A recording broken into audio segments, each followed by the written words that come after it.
हज़रत मरियम कौन थी? हज़रत मरियम हज़रत ईसा अलैहिस्सलाम की वालदा है। औरत नबी नहीं होती, इसलिए आप नबी नहीं हैं, तो वलिया हुई। ठीक है, तो वलिया हैं।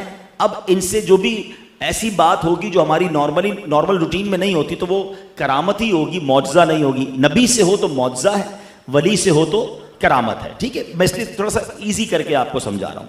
हज़रत ज़करिया अला नबीना वालिस्सलाम, अल्लाह करीम ने उनको नबूवत के शरफ़ से नवाजा था, मगर उनके यहाँ कोई औलाद नहीं थी और बिल्कुल अब ज़ईफ़ हो गए थे, कमज़ोर हो गए थे और काफ़ी तवील उम्र भी हो गई थी। अब आपके बारे में आता है कि आपके दिल में बड़ी तमन्ना थी कि मुझे अल्लाह करीम बेटा अता फरमाए। उन्होंने कई बार अल्लाह की बारगाह में दुआ की, मगर अल्लाह की शान बेनियाजी देखें कि उनके यहाँ कोई औलाद नहीं हुई। या मैं रुक जाता हूँ थोड़ा सा, बहुत सारा मसला यहाँ भी हल हो जाएगा। बहुत सारे लोग मिलते कहते मेरी दुआ ही कबूल नहीं होती, मैं तो नमाज भी पढ़ता हूँ, मैं मज़ार पे भी जाता हूँ, मैंने मक्के मदीने में भी दुआ की, मैंने फ़लाँ बुज़ुर्ग से भी दुआ करवाई। अल्लाह के बंदो, हम तो बंदे हैं ना, हैं? ये तो अल्लाह के नबी हैं और बरसों दुआ की है, मगर उनकी दुआ या उनको औलाद नहीं मिली, मगर इनकी ज़बान पर शिकवा नहीं था। इसका मतलब क्या हुआ कि अल्लाह करीम की बारगाह में अपने नेक बंदों को आजमाया जाता है। दो बातें हमेशा याद रखो, एक तो रब पर भरोसा करो ना। है, कई बार मैंने ये एग्जाम्पल दी है कि हम अपने बच्चे को बहुत सारे मौक़ों पर उसकी पसंद की चीज़ नहीं दिलाते, वो रो रहा होता है। कभी गला ख़राब हो तो आइसक्रीम नहीं खिलाते। क्यों नहीं खिलाते? यार आइसक्रीम खिलाएंगे तो और ख़राब हो जाएगा, हालांकि वो रो रहा है। तो जब मुझे बाप होकर पता है कि बच्चे को कब क्या देना है, मेरे मालिक को नहीं पता मुझे कब क्या देना है? अगर वो नहीं दे रहा, मैं रो रहा हूं वो नहीं दे रहा, तो भरोसा करो ना कि यही मेरे हक में बेहतर है, ये मिल तो जाएगा मगर बिगड़ जाऊंगा, तबाह ना हो जाऊं, मेरे लिए खामी ना हो कहीं इसमें। तो अब एक तो भरोसा, दूसरी बात, इतनी प्यारी रिवायत है कि जब दुआ में ताखीर होगी तो दिल नहीं टूटेगा। वो क्या है कि रिवायतों का मजमून है कि अल्लाह के हबीब अलैहिस्सलाम फरमाते हैं कि जब कोई अल्लाह का नाफरमान फासिक फाजिर दुआ करता है ना, तो अल्लाह फरिश्तों से फरमाता है इसका काम जल्दी कर दो, मुझे इसकी आवाज़ पसंद नहीं है। और जब अल्लाह का कोई प्यारा दुआ करता है ना, तो अल्लाह फरिश्तों से फरमाता है इसका काम ना करना, इसको और मांगने दो, मुझे इसका मांगना पसंद आ रहा है। अब सच बताओ ना, मैं एक बार दुआ करूं और अल्लाह फरिश्तों से फरमा दे कि मेरे बंदे का मांगना पसंद आ रहा है, इसको और मांगने दो। अरे ना हो मेरी कोई आरजू पूरी, अगर मेरे रब को मेरा मांगना ही पसंद आ गया तो इससे अच्छी मेरी ज़िंदगी वसूल हो गई ना। तो भरोसा किया करो रब पर, जल्दी ना मचाया करो, शिकवे ना किया करो। मैं हज़रत ज़करिया अल्लाह के नबी की बात कर रहा हूँ, ज़िंदगी गुजर गई दुआ मांगते हुए, या अल्लाह औलाद दे दे, नेक बेटा दे दे, औलाद नहीं हुई। अब एक बार हज़रत ज़करिया ने क्या देखा कि बीबी मरियम, उनकी एक मेहराब थी जहाँ वो इबादत करती थी बैतुल मुक़द्दस में। वो वहाँ गए तो उन्होंने देखा कि सर्दियों के अंदर गर्मियों के फल, या गर्मियों में देखा तो उनके पास सर्दियों के फल थे। कहा मरियम ये फल किधर से आए?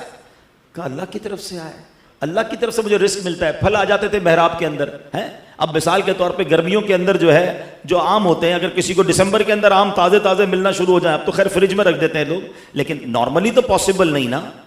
अब हज़रत ज़करिया ने क्या शानदार इस्तेदलाल किया, क्या खूबसूरत नतीजा निकाला कि मरियम के पास इस मेहराब में बेमौसम के फल आ रहे हैं, तो मेरा भी मौसम औलाद का तो निकल गया है, उम्र तो बहुत बढ़ गई है, लेकिन अगर इसी मेहराब में जाके मैं भी अल्लाह से दुआ करूं तो क्या मालूम अल्लाह मुझे बेमौसम में बेटा अता फरमा दे।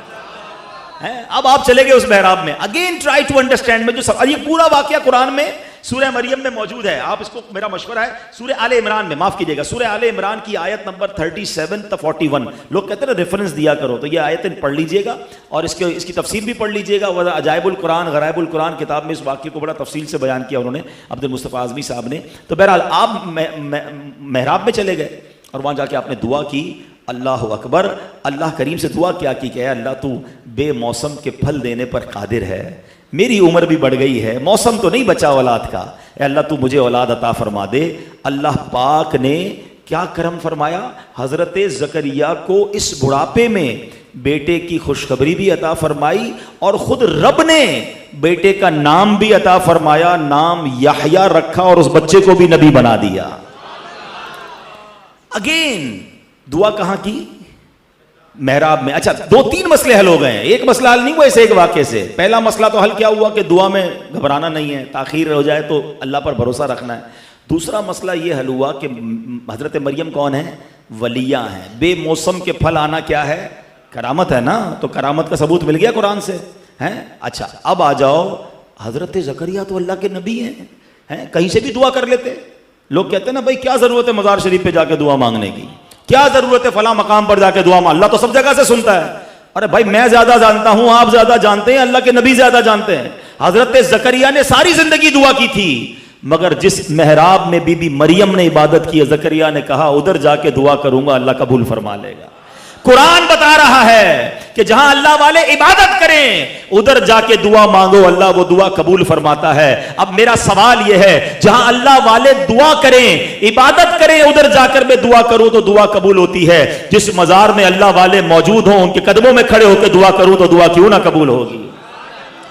हो गया मसला सॉर्ट आउट, ठीक है ना। इतनी कंफ्यूज ना हुआ करो, इतनी बातें ना सुना करो। ये कुरान से मैं साबित कर रहा हूं कि अल्लाह वालों की बारगाह में जिधर भी आपको लगे ना कि अल्लाह वालों की यहाँ बैठक थी, यहाँ ये जो नहीं बने होते चिल्ले बने होते हैं कि अल्लाह के वली ने यहाँ नमाज पढ़ी, फला मकाम पर उन्होंने इबादत की, जाया करो। हमारा काम, देखिए हम गुनाहगार लोग हैं, वहां खास रहमत बरस रही है, मैं गुनाहगार उधर चला गया और अल्लाह ने कबूल फरमा लिया तो बेड़ा पार हो जाएगा।